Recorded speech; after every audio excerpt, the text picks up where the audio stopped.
within 10 to 30 days before the hearing, and also publish notice of that hearing at least 7 days prior. The statute is very specific about what type of improvements can be included in a bid, and this is not an exhaustive list, but you can get an idea here. For a long time, you'd see cities create these improvement districts for more traditional improvements, utility improvements, street improvements. But now you see it more as a business improvement district, taking care of a particular commercial area, whether it's improving parking facilities, improving the trash cleanup, providing for event marketing, management of the district, things like that. And so it can really vary from district to district, but it does have to be an improvement authorized by statute. The assessment roll is prepared annually. If the district is not funding just capital improvements, if they're funding ongoing services, that assessment roll can vary year to year. And so that is prepared annually. That is what we do with the University North Park assessment roll. I prepare that one, and that one will be coming to you probably in August, so you'll get to see what that looks like. Some of you may remember it from last summer. We prepare a resolution annually containing the assessment roll and setting a public hearing. Same type of notice, 10 to 30 days prior to the hearing we mail it, and then we publish it at least 7 days prior to the hearing on the assessment roll. The assessment roll is adopted by ordinance after the public hearing. All of our ordinances go into effect 30 days after adoption unless there's an emergency clause. After the 30 days post adoption of that ordinance, you cannot contest the assessment roll. So the public hearing is important. And then we are empowered to file liens when property owners fail to pay. And so we do that with our current business improvement district. Typically, I will say, in my experience, the issue has been getting it to the right person. The statute requires you use the property owner information from the Cleveland County Treasurer's Office or the Assessor's Office. It's not always completely up to date. Maybe they have a term in their lease, and it provides for the tenant to pay those kind of things, but we're sending it to the property owner. So a lot of times when you start a new district, that's sort of the challenging part, is to make sure you're getting it to the right people. I just wanted to interject here before we keep going, just for anyone who doesn't know, like, this is self-imposed, because they hear property owners, taxes and all, like, this is like a self-imposed thing. Yes. For those listening. This is not us doing it, this is them coming to us wanting to do that. Right, so it's self-imposed, hence the petition. It is not a tax, although we typically follow the same timeline as property taxes. It is not a tax, but a lot of people will call it that, and it feels like a tax to property owners, I think. A bid will typically last up to 30 years if no bonds have been issued. You typically see the length specified in the petition. 10 years is the University North Park Business Improvement District. Others can go much longer, go 25, 30 years. It just depends on what the desire of the property owner circulating the petition is. So the role of the city. The council takes action to form the district. So when you receive that petition, you'll be required after the public hearing to take some action to actually form the district. You'll develop and adopt the annual assessment roll, or staff will develop it. You guys will adopt it. You will hold that assessment revenue in a special fund, and then we coordinate activities within the district and file liens for unpaid assessments. So all of that has to come to the city in order to be enacted. Yeah. Okay, on these liens, how far do you go with these liens? We're supposed to foreclose on them after a period of time. Typically, what they get same priority as your taxes. So we file the liens on the property, and then if the property sells, that's typically when we collect if we haven't foreclosed on it. I just don't like any of that, to be honest. Yeah, and that's where it comes into being a petition-driven effort by the property owners who will be assessed. I haven't seen one that has had 100% signature in Oklahoma City or here. We always encourage when people ask us to get as many signatures as you can, because you are asking people to impose an assessment on themselves, and so it's always better to get as much buy-in as you can. Can people opt out of it No. if they don't want it? So if the petition goes, even though there's not 100% signed, that entire area will still fall under bids. Correct.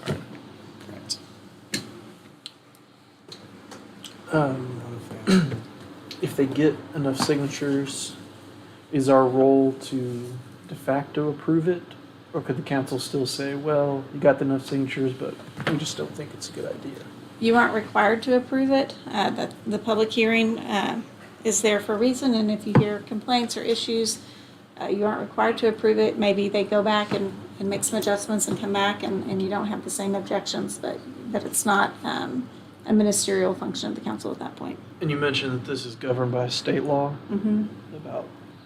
about them X amount of signatures, even if it's not 100, those others that objected would still have to. That's a state law issue. Yes. Okay. Any other questions? Is there a list of projects, or have we seen them? I thought it was kind of just general improvements over a span of time, but I didn't realize it was Yeah, and specified. some districts are different from others. If you're just doing capital projects, it's really easy to list. You know, we're going to do this road improvement, this improvement, this improvement. Services type bids are a little bit different, so they describe the services that are being provided and what the funds are being spent on, whether it's marketing, management, cleaning up trash more often, street sweeping, those kind of things. It could be a variety of things. Cameron has this is Cameron Oh, Brewer. he did make it. Cameron has a PowerPoint that he'll give us prior to this. We've had a bubble up that those that oppose wanted to have a discussion with those who want this of their own group. It's the middle of next month, I forgot. August 12th. August 12th, thank you, ma'am. Better mine than mine. We're gonna sit out here in council chambers. Feel free to come, listen, participate, and hear the forth and back and problem getting solved. And some of the stuff is law. I mean, they object to the idea that the city could foreclose on their property and take their real property away from them. That's not something we control. That's the law. And but that needs to be made apparent. It's part of that decision. It's rather like an HOA for housing, and you're self-imposing that tax for the good of everybody else. And from what we see in Oklahoma City, they've been wonderful. The things have worked out well. It would be nice to be able for them to do the business improvement things that they want to do. As Catherine mentioned, those things are clean sidewalks, plants, plantings for permanent ones, those kinds of things, making just improvements that the city doesn't have to help in.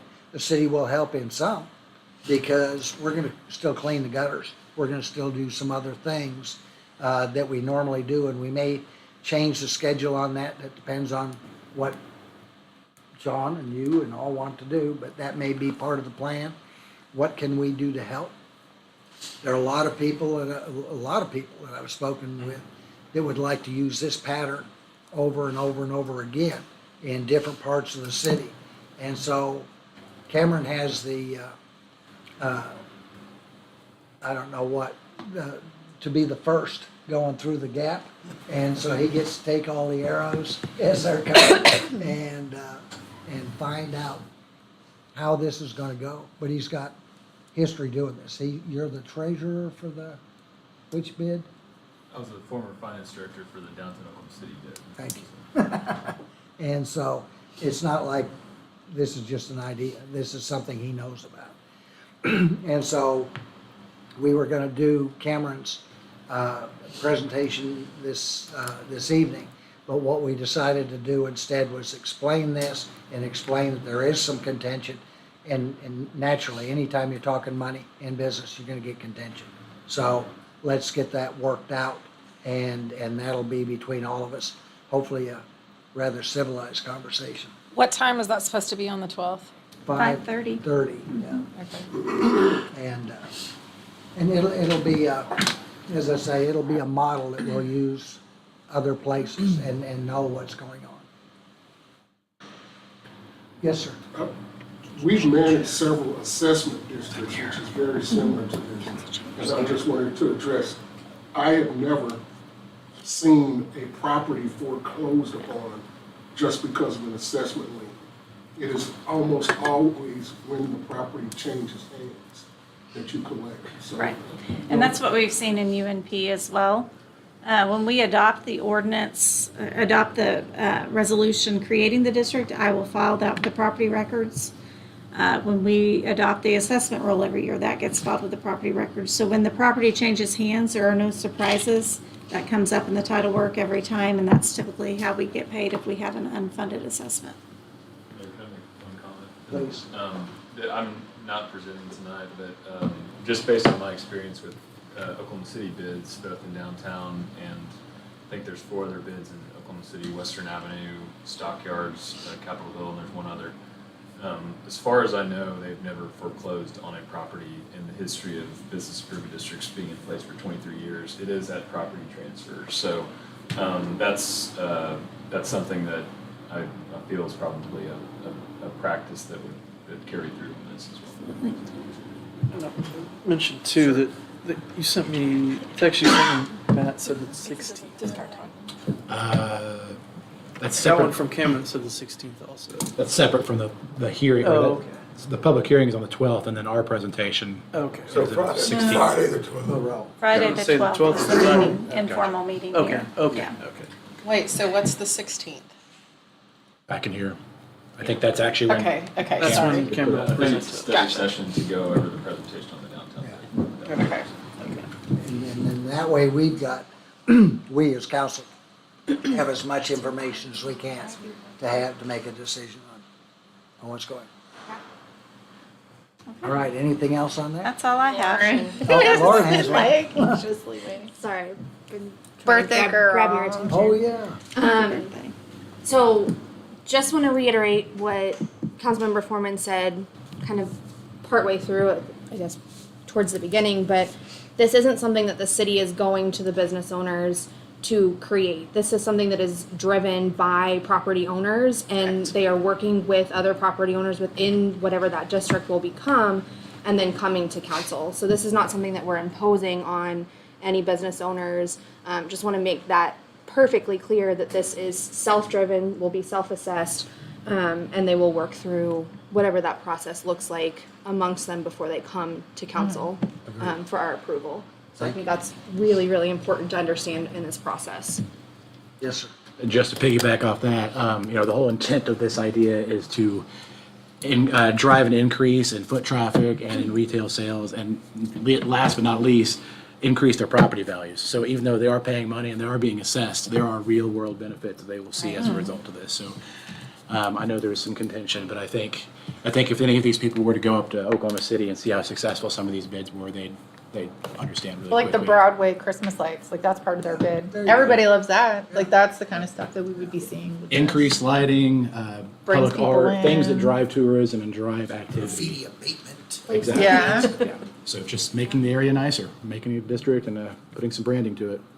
And we've been talking a lot about preserving downtown and making the historic nature of downtown stay there, not knock it down, not paint it over or something like that.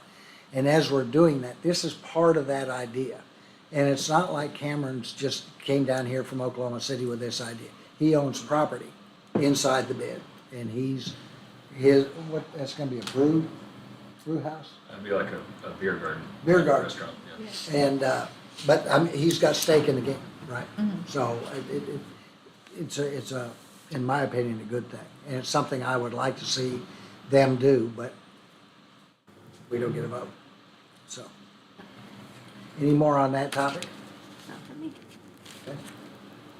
Next topic, 2, discussion regarding council committees. We got, okay, she's good. Thank you.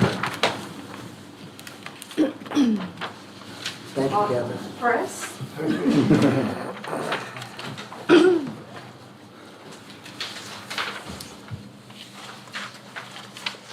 Thank you. Thank you, ma'am. One of the things that we're gonna do is take that list of goals, objectives, thoughts that we had. Some of them need to be consolidated together, that had similar aims. Get those worked out and then assign those to each one of these committees. And then that way, we can, on that 10-month schedule that we have, run down there and figure out how we're gonna achieve, the chair will figure out how they're gonna achieve those goals within that time. Thoughts, comments? Yes, ma'am. Who set these chairs? I did. And what if we don't agree with them? They're the mayor's appointments. These are not like appointments to boards and commissions. The council subcommittees are, the assignment to the committees and appointment of chairs is at the mayor's discretion. So what do you do when the chairs very rarely come to meetings?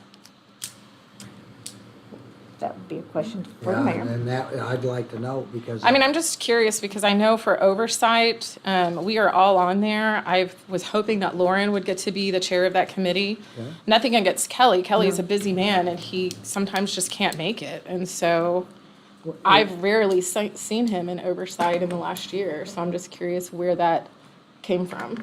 It was just an assignment of giving everybody assignments, and if there's a problem with somebody not, depending on what it's for, if it's a sick child or something, that's one thing. But if there's an attendance problem, then we will need to revisit and reassign mid-year in doing things. If it doesn't work out, I'd like to know, just as soon as it doesn't happen. I plan on being at all of them, most of the time. Sometimes I can't do it, so. Well, and remember as well, I know you all know this, but for Helen, for the new people, the committees are open to the public, obviously, and open to council. So just because you're not assigned to a specific one, doesn't mean you can't attend. You can attend all of them if you want, and it's been the past practice that whether you're on the committee or not, and if you're a council member, you have a seat at the table. And because ultimately, whatever is being studied by committee is going to come forward to council in a study session or a conference before there's any actual action taken by council on a regular agenda. So the more you participate in the committees, the more you'll be informed as it comes up through the process.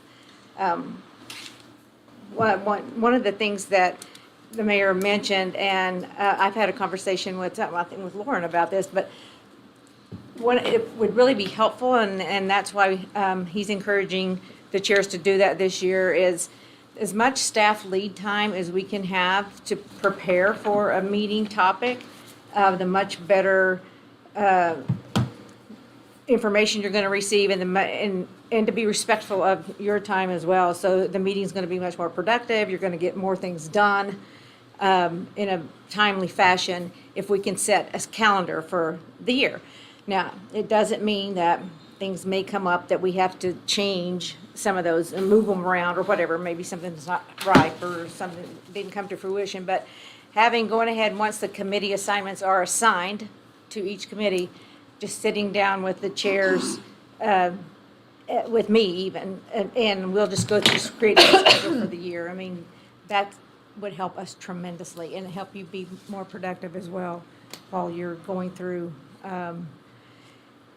accomplishing your goals. What if the chair doesn't want to put something on an agenda? Well, once the things are assigned to that committee, it's not going to be, that's not going to be their choice. So the chair of the committees don't get to decide things as the community brings needs forward to us? They can't, remember we talked about at retreat, it doesn't mean other things won't come up during the year, but the main purpose is to stay focused on what you've established for the year so that you can get through them by the end of the year. Now, there will always be things that come up mid-year in all the committees, they just do, and then they get scheduled on. So yes, I mean, it's often the chairs will call the city manager or contact me or the mayor and say, I want to add this to the agenda or whatever. So we work with the chairs when we're creating the agendas for every one of these boards, every one of these committees. We always have. We're just asking for a little more lead time on what's coming down the pike so we can be better prepared. And the object of the game is to get all of those things that we mentioned done during the year. Make sure nothing gets stuck off on the side. And that list, at least we're not codifying it, but at least we set it down in stone. So things that you're interested in will get discussed. And so, And if some of those, and I haven't finished getting it all ready to send out to you guys, but that's my goal to do tomorrow or no later than Thursday so you can do your rankings. But if a lot of those were kind of intertwined, honestly, they kind of the same subject matter, just different levels of that. But obviously they can't all be on the same committee or we'd never get finished. So some of those, while they may have some commonalities, will most likely get split up. Otherwise, there's one committee's going to have 15 things and the other one's going to have 2. I mean, you just can't work through them that way. But that happens every year. We've just never talked about it before. yes, sir. So I didn't always attend all the committees, but I did, I don't know, a couple of years ago, I started coming to all of them. Yeah. Even the ones I wasn't technically on, I guess. But I did find it very helpful as a council member to be at all of them. Just because that is where a lot of the work happens. And really, most of it, I would say, because an item might stay in that committee for several months, even years sometimes. I've seen. School committee? There's been issues that have taken a couple of years to figure out and have stayed in a committee that long. And then the idea is that when it's ready, we send it up in the whole council, and then that way we don't have to have it in a study session and then send it back to a committee or something like that. So it is very helpful for everybody to attend if you can. And I've definitely tried to make sure that the priorities that the council identified are on the agenda, but I often will add things too that come up, and especially in CPTC, things come up all the time. And we'll add that, but I do try to make sure that if I'm adding something new, it's because we have room, and we aren't bumping something off that the council had as a priority. But as the chair of the committee, I have been able to add things that I thought were important. But again, I try to do it only when I know it's not bumping something that the whole council has prioritized off. When we went to Thursday committee times, that made it, I feel like, so much better because some of them used to meet on Thursday, some on Monday, some on Wednesday. And so it made it really difficult, especially if you're trying to attend them all. So now you just have to worry about 2 nights, Tuesday and Thursday, throughout the month, and instead of trying to go to several in a week. But I will send that out to you, the results of the retreat, that list. Really going to try to get that finished tomorrow. But as soon as I send it out and you guys send your priorities back, then I'll rank that and then we'll send it back out to show you how those all fell. Some of them, when we talked about ranking the list, the priority of how we study them, sometimes it's not always like that because it has to be in a certain time, or it's timing with some other thing that goes with it. But to the best of our ability, we'll be able to at least prepare far enough in advance that we know, well, no, this one's really not going to be ready to go until we finish this piece, and then we can do this piece. And if that's the case, then we'll just come back and discuss that.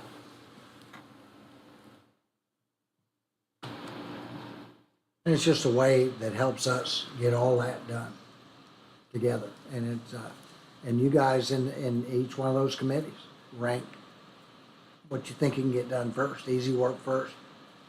Work on the hard stuff later, if we can. I will back up and commit to having it finished tomorrow, because I just realized the next week would be the first BACA meeting, and so that doesn't give us a lot of time to get feedback back from you guys. I'll go ahead and mention I will be out of town for that, so you might have an extra week. Okay.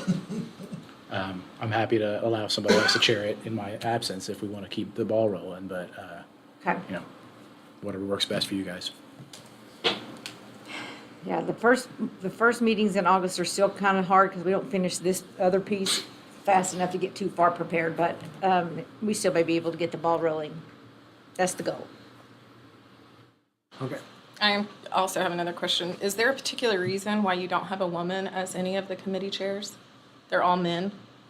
Oh, no, there wasn't. Good point. It's kind of offensive, just Yeah. saying. Good point. No, there wasn't any reason.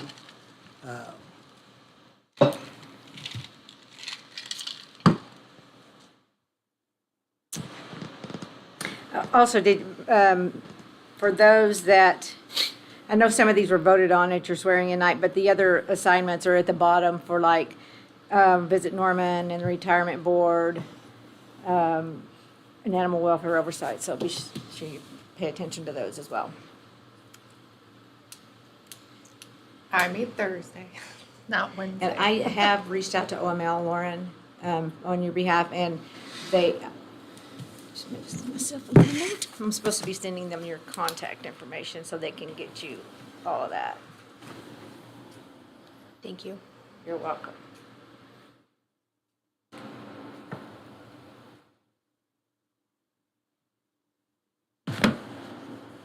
And I'll be going to ACOG Thursday. Yes, sir. I know at the retreat, this is not part of this discussion, so I'm just going to briefly announce it, since it's not on the agenda, but at the retreat, a couple of you mentioned that you'd be out of town for the next week's study session, and that will be actually not a council study session, but the public hearing for the reapportionment commission. So you all wouldn't be doing anything that anyway. I mean, it's for them to come and make comments about the proposal, and then that'll come back to you in the following weeks. Awesome. Okay? That's all I have, Mayor. Well, we'll adjourn from this and rework the Yes. council meeting. Yes. Thank you all. Okay, so next Tuesday, the committee is speaking. Right. Us? No, to the public. This is for the opportunity for the. We're not on the dais, we're just. See how we get out of here? No. This is Nothing on really the- just a public hearing as part of that process, and then they take those comments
Welcome to the City Council, Norman Utilities Authority, Norman Municipal Authority, and Norman Tax Increment Finance Authority, meeting of, it says May 24th, so it's not, it is July 26th, 2022.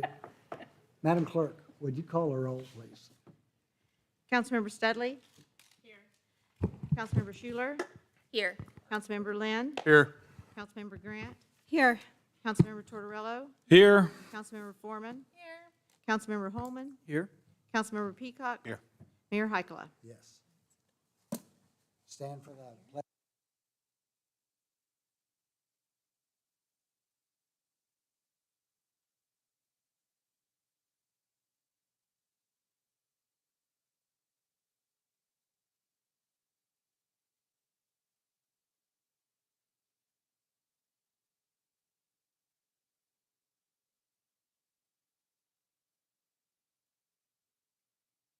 Councilmember Studley, would you like to start? Thank you. I just want to announce that on August the 6th, there will be a mutual aid fair hosted by Red Dirt Collective in Ward 1 at the Irving Rec Center. They provide lots of different services to our community, from groceries to free haircuts to clothing, business attire if you're looking for a job. They've got kids' clothes. So just come check it out. They are there from 12 to 3, and that will be August the 6th, Saturday. And then I also want to give a special shout out to all of the nonprofits that have been tirelessly working in our community for the unhoused, trying to get them in from the heat, get them into hotels. We had another camp that was closed in Norman, and some more people that were displaced. And so you could imagine going from a shaded area in this 100-degree weather to being out in the sun in this over 100-degree weather. And so I just want to give a shout out to Norman Caravans, Food and Shelter, and then all the people that have cooked for Social Injustice League to provide meals to these people. Thank you. And that's all I've got. Councilmember Schuler? So last meeting, I talked about some repair work that was going to be coming to Ward 2 on McGee Road. That has started, so it's the southbound lane from Westbrook Terrace to Highway 9. And I've gotten already some concerns about what is going on with the traffic pattern in that area. So I've been alerted that there are some drivers that are still are trying to go around the current blocked off section on the southbound lane. So they are driving southbound on the northbound lane, which is super dangerous. And so I've talked with our director of public works to see if we can kind of maybe put some more signs out or maybe do some kind of map as we phase this project, because it will be a lengthy project. But if you travel that part of McGee, you know how needed these improvements are and how the road is buckling because of roots and trees and all of that kind of stuff. So I'm really excited that this work is progressing and going to kind of take place, but there will be some disruptions, and so we also want people to be safe while that's happening. So please follow the signs. Do not drive the opposite direction down the street. We don't want any accidents. So thank you. That's all I have. Councilmember Lynn? No announcements. Councilmember Grant? There's a traffic advisory. Line Maintenance Division is fixing a water main break at South Flood Avenue between Main and Comanche. The roadway is expected to be open by 9 p.m. Also, as temperatures continue to be on the rise, our unhoused community is getting help through Norman Caravans and Food and Shelter. Both are doing hotel emergency funds, and you can find links to those on each organization's website. Each has access to different hotels and motels, so I hope the community will consider supporting that to get people out of this heat. And then I'm sure people saw the Parks and Rec announcement about the upgrades coming to Andrews Park. I'm really excited to see them. I just want to reiterate what Cynthia Allen said, who's our Chief Diversity and Equity Officer. As a community, we are moving past compliance and working to adopt an all-time mindset of how we can make neighbors, visitors, feel included, welcome, and valued. And I think this is a step in the right direction at Andrews Park, the upgrades of this playground equipment. And I'm thinking a lot of our community partners, like Able Community-Based Services, will be able to utilize those for the populations they serve. That's it for me. Thank you. Councilmember Tortorella? I have no announcements. Okay, just a couple of things. I have a little council member car confessions. I just sit in my car when I have 5 minutes of free time and I talk to the public. So I'll be starting a campaign about the charter election that we have. The charter is very important. It's very important for the public to vote on. This is what it says that we're going to do for our city. The last day to register to vote is July 29th. To request an absentee ballot is August 8th. Early voting is August 18th through 20th, and the election day is August 23rd. And then the only other thing I want to say is a very happy birthday today to Councilmember Lauren Schuler. Yes, happy birthday. Councilmember? I also want to echo a thanks to our nonprofits and just every individual out there that's helping members of our community right now during this time. It is, I don't know how many days in a row that we've seen 100-degree weather, but it's dangerous out there for a lot of folks, and all the help that we're getting and seeing in the community is very important and appreciated by this whole council, I know. So also want to mention the retreat that we had this weekend.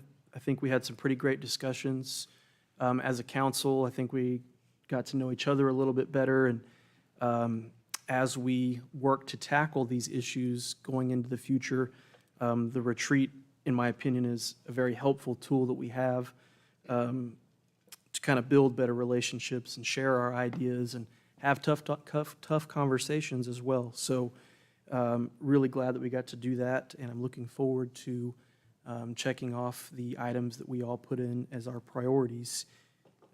Also want to mention that I'm planning to host a ward meeting at some point in the next few weeks to discuss specifically the ballot questions that'll be, the propositions that will be on the ballot at the end of August.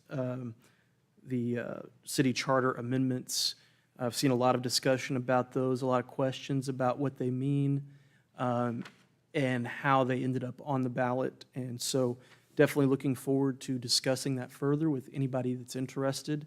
You don't have to wait for a ward meeting either. Feel free to reach out to me through the phone or email or stop by the Friendly Market, and we can talk about these propositions, why I voted to put them forward to a vote of the people, and why I do support them. So looking forward to having those discussions. Thank you. Councilmember? No announcements for Ward 8.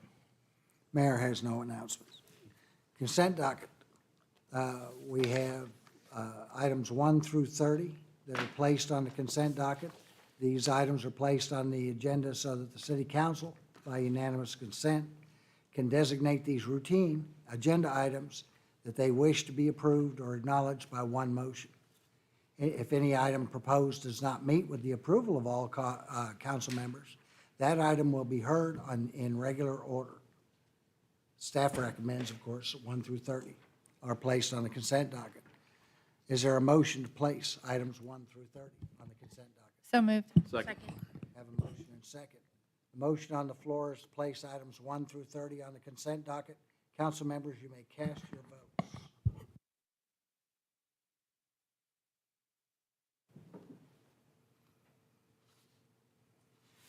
All votes have been cast, and the motion to place items 1 through 30 on the consent docket passes unanimously. Thank you, ma'am. I need a motion to approve or reject the consent docket. Motion to approve. Is there a second? Second. I have a motion and second. Are there any comments from council regarding any item on the consent docket? You do? Yes, ma'am. A protocol clarification. Are we not reading consent? We're not. I'm not mad at that, but okay. That's moving forward. We're not going to read consent individually. That's, in my understanding, those things that are already on the consent docket are the things that we've had time to go over. And so it's just getting them out because they're bill paying things. Not mad at it. Thank you. Just for clarification. Thank you, ma'am. So I have a motion and second. We got comments? Any other comments? Motion on the floor is to approve the consent docket. Council members, you may cast your votes.